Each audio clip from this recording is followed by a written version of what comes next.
Почитувани сограѓани, почитувани медиуми. Денес јас нема да ви говорам како да користите опрема за здравствена заштита. Нема да ве оптеретувам со штури факти за социјална дистанца, кои секојдневно ги слушате, читате и практикувате.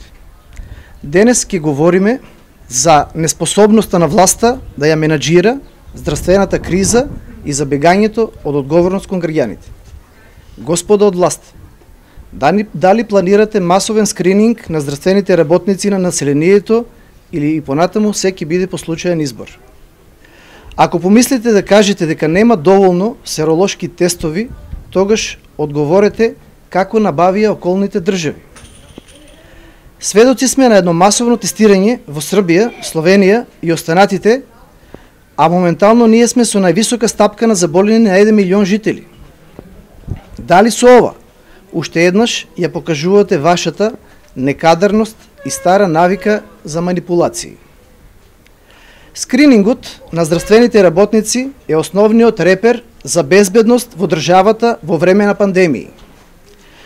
А ако велите дека нема доволно средства за тестирање, како тогаш наоѓате за ексклузивни набавки на апетисани, пијалоци и сомнителни вработувања и сето тоа во време на корона и воредна состојба?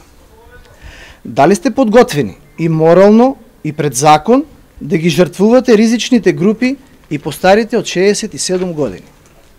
И за крај, сите ние, и здравствени работници и останати, ги почитуваме препораките и мерките на СЗО, но тука во прашање е вашата контрадикторност, а не само секојдневна статистика и само да се каже нешто. Тестирај, тестирај, тестирај. ПС и да, до која граница ви стигнаа респираторите?